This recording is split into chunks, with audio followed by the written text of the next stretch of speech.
And welcome to the Dakota Dome. Jay Elson alongside Andre Fields. The Coyotes dropped their Missouri Valley Football Conference opener 31-3 to the 10th-ranked Youngstown State Penguins. And Andre, certainly the result disappointing given the start this team had to the season. Yeah, it is. We really expected a little bit more out of them. We saw some good things, but there were obviously some things that can be worked out, and hopefully they don't lose the confidence and they can get those things worked out moving forward and still get some Valley wins. All right, let's take a look at some of the highlights, starting with the first half for Youngstown State. They got going offensively right off the bat, marched at 80 yards in 16 plays, got in on a Martin Ruiz 1-yard touchdown to get the day started off right for them anyway. Yeah, they kept USD off balance defensively, mix of run and pass, not really knowing when they were going to come with which plays. And like I said, quick tempo, sometimes when we're in the huddle, it all resulted in an 80-play drive that got into the end zone. Now, later in the first quarter, Trevor Bama went down with an ankle injury. Right after that happened, Ryan Sagner hit by Derek Rivers as he threw the football.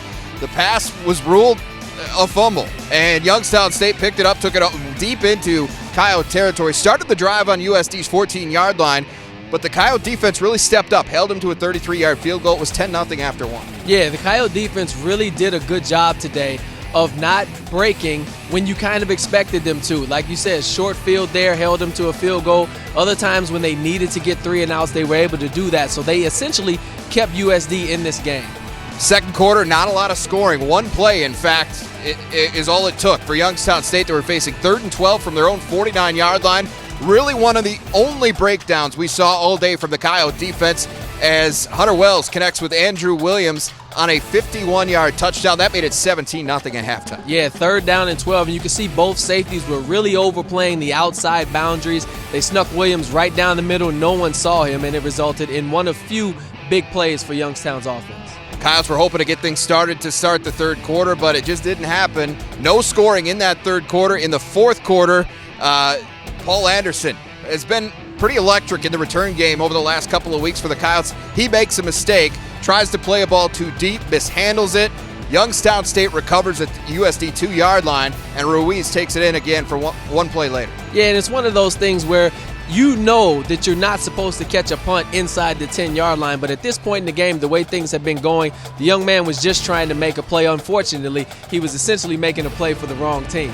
Coyotes did finally find a little bit of a spark later on in the fourth quarter as Sager finds Michael Frederick out of the backfield for a 63-yard pass play. That set up Miles Bergner for a 39-yard field goal, made it 24-3. Youngstown State would add one more touchdown off another Coyote turnover late in the fourth quarter, and that brings us to our final score of 31-3. As we look over the final stats, Andre, overall, one thing I think that you could pull out of this game that's positive, Youngstown State has killed USD on the ground in all 3 previous meetings, averaged 228 yards per game, or at least 228 yards per game on the ground. Martin Ruiz, Jody Webb ran for 313 yards just by themselves against the Coyotes last year.